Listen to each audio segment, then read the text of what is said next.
नमस्कार दोस्तों 18 मार्च को शनिवार को धीरेन्द्र शास्त्री जी महाराज का दिव्य दरबार का आयोजन मुंबई में था।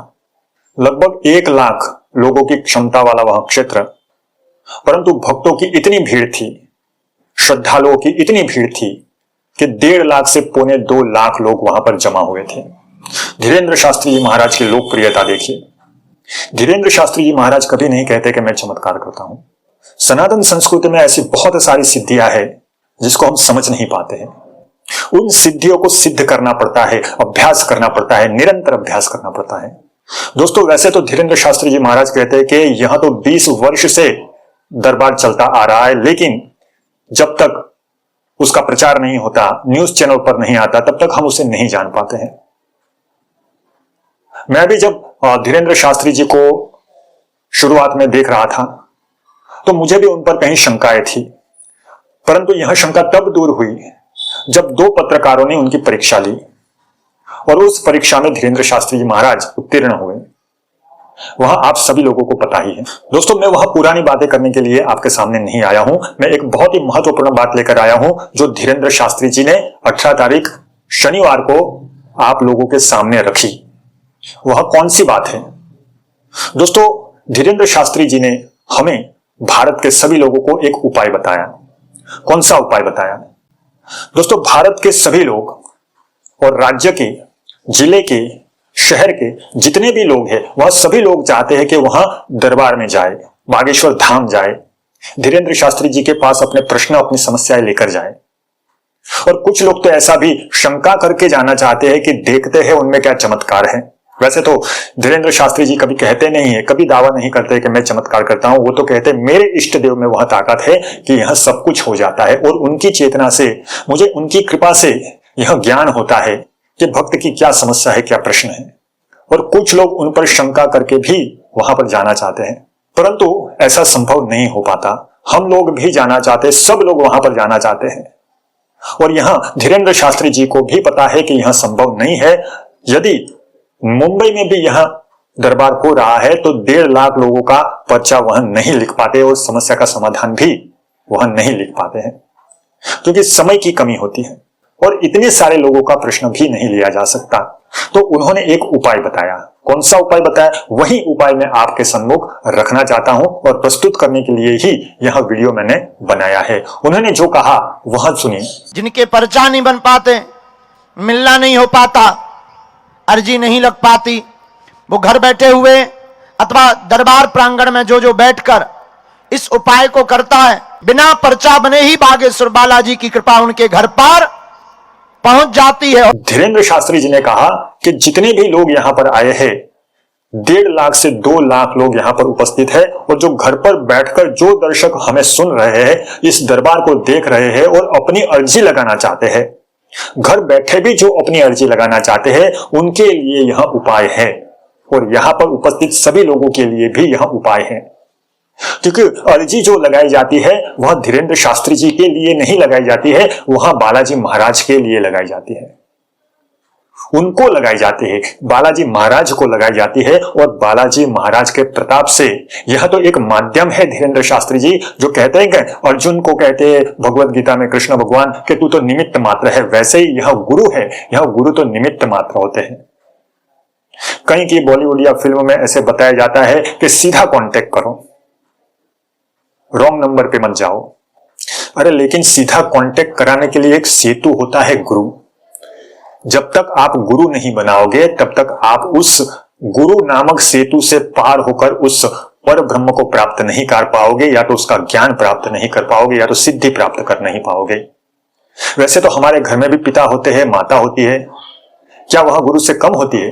फिर भी हमें शिक्षा लेने के लिए विद्यालय में जाना पड़ता है, और विद्यालय में उस विषय के अलग अलग विषय के गुरु हमें शिक्षा प्रदान करते हैं। यदि सीधा ही कांटेक्ट करना है, जिन्होंने हमको जन्म दिया है उनसे ही ज्ञान प्राप्त ही कर लेना है, तो फिर अपने ही पिताजी से विज्ञान पढ़ लो, अपने ही माताजी से धर्मशास्त्र पढ़ लो, अपने ही पिताजी से अंग्रेजी पढ़ लो, अपने ही पिताजी से भूगोल सीख लो, अपने ही माताजी से इतिहास सीख लो, अपने ही पिताजी से गणित सीख लो। नहीं हो सकता। इसलिए गुरु की आवश्यकता होती है मित्रों। यह सब बातें हम नहीं करते हैं, परंतु धीरेन्द्र शास्त्री जी ने अर्जी लगाने के लिए जो उपाय बताया है, जो वहां पर उपस्थित लोग थे 1.5 से पौने 2 लाख लोग, और जो घर पर दर्शक देख रहे थे, उनकी अर्जी को स्वीकार करवाने के लिए जो उपाय बताया था, वह उपाय आप देख ही सकते हो कि उन्होंने किस तरह से बताया है। फिर भी आप सभी को यह वीडियो के द्वारा मैं उस उपाय को आपके सामने प्रस्तुत करना चाहता हूं। तो दोस्तों, धीरेन्द्र शास्त्री जी ने क्या कहा? धीरेन्द्र शास्त्री जी ने कहा कि 3 बार ओम का उच्चारण करना है और तीनों बार अपने मन में अपनी प्रश्न और अपनी समस्याओं को दोहराना है। सबसे पहले ओम का उच्चारण करके जो अपनी समस्या है, जो अपने प्रश्न है, वह बालाजी को समर्पित करना है। मन में ही उस प्रश्न को, उस समस्या को आपको अर्जी लगानी है। दूसरी बार ओम का उच्चारण करके वही प्रश्न और वही समस्या को वापस दोबारा दोहराना है। और तीसरी बार भी ओम का उच्चारण करके अपने प्रश्न और समस्याओं की अर्जी बालाजी महाराज को देनी है। मन में ही अर्जी देनी है और बालाजी को कहना है कि हे बालाजी, हे सन्यासी बाबा, हमारी अर्जी स्वीकार करो, हम पर कृपा करो। मन में ही प्रणाम करके अपने नेत्रों को खोलें और दाहिने हाथ की मुट्ठी का सीधा उतारा सिर से लगभग 7 बार करें। दाहिने हाथ की मुट्ठी का सिर से सीधा उतारा 7 बार करें और बालाजी के चरणों में छोड़ दें, जिससे जो भी शरीर की नकारात्मक ऊर्जा होगी बालाजी के चरणों में बंध जाती है। अब बाएं हाथ की मुट्ठी का उल्टा उतारा सिर से 7 बार करें और बालाजी के चरणों में छोड़ दीजिए। अब दोनों हाथों को मलिए और बोलिए ओम बागेश्वराय नमः, ओम बागेश्वराय नमः। इस प्रकार बोलकर दोनों हाथों की हथेली को आंखों पे लगाइए और शरीर में जहां पर भी पीड़ा हो वहां पर भी लगाइए और अंत में बागेश्वर धाम की जय और बालाजी महाराज की जय बोलकर पूर्णाहुति कीजिए। तो दोस्तों, धीरेन्द्र शास्त्री जी ने यही उपाय बताने के लिए वहां पर जितने भी लोग थे 1.5 लाख से 2 लाख पब्लिक भी अर्जी लगा सकते हैं और जो लोग टीवी पर, जो दर्शक बैठे हुए हैं, वहां बैठकर भी अपनी अर्जी बालाजी को दे सकते हैं, उनके चरणों में समर्पित कर सकते हैं। इसी उपाय को बताने के लिए मैंने यहां आपके सामने वीडियो बनाया है, क्योंकि बहुत सारे लोगों ने शायद यह वीडियो नहीं देखा होगा। तो जिन्होंने यह नहीं देखा उनको इस उपाय का, इस अर्जी का लाभ हो जाएगा।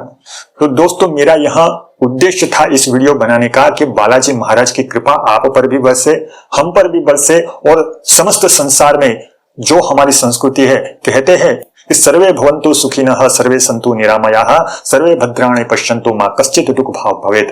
क्योंकि कोई भी व्यक्ति किसी भी अवस्था में, इस देश का हो या समस्त संसार का हो, कोई भी दुखी ना हो और किसी को भी हम दुखी न देखें, उनके लिए, उनके हित के लिए हम निरंतर प्रयत्न करते रहे। और इसी प्रयत्न के उद्देश्य से धीरेन्द्र शास्त्री भी जुड़े हुए हैं और उनकी जो बालाजी के प्रति, उनके इष्ट के प्रति जो प्रेरणा उन्हें लगती है, उस प्रेरणा की वजह से उन्हें हम गुरु मान सकते हैं।